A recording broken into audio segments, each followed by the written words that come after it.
அதாவது டெர்மினல் 3 முனையம் 3 அப்படின்றது அந்த டெல்லி இந்திரா காந்தி சர்வதேச விமான நிலையம்.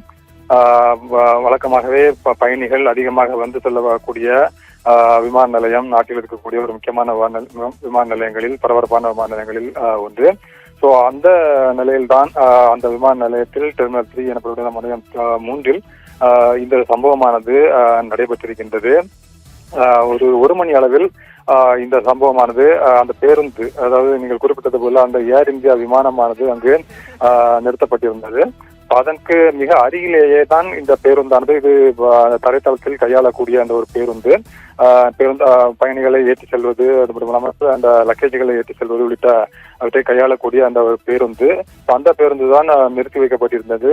கிட்டத்தட்ட ஒரு மணி அளவில் இந்த சம்பவமானது நடைபெற்ற இந்த சம்பவம் ஒரு மணி அளவில் காவல்துறைக்கும் ஏர்போர்ட் போலீஸ் ஸ்டேஷன்ல வந்து காவல் நிலையத்தில் இது தொடர்பாக புகாரானது பதிவாயிருக்கின்றது.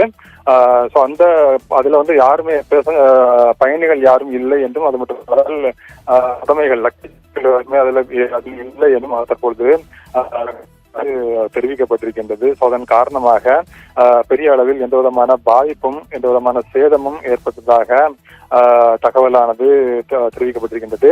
இந்த தீ சம்பவம் தொடர்பான தகவல் கிடைத்த உடனடியாக பாதுகாப்பு படையினர், அதுபோல தீயணைப்பு வண்டிகள் என அனைத்துமே அங்கு சென்று உடனடியாக ஒரு 2-3 நிமிடங்களில் இந்த தீயானது அணைக்கப்பட்டு கட்டுக்குள் கொண்டு வரப்பட்டதாக தகவலானது தற்பொழுது தெரிவிக்கப்பட்டிருக்கின்றது.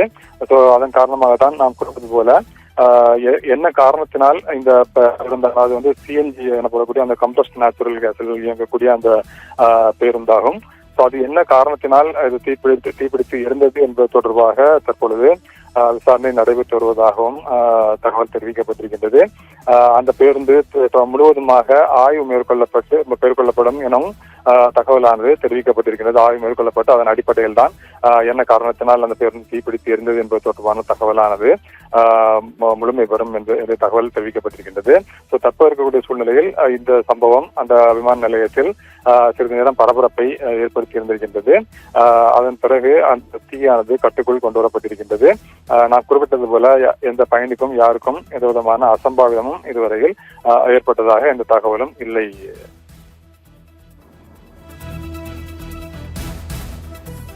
தகவல்களுக்கு நன்றி மித்ரன்.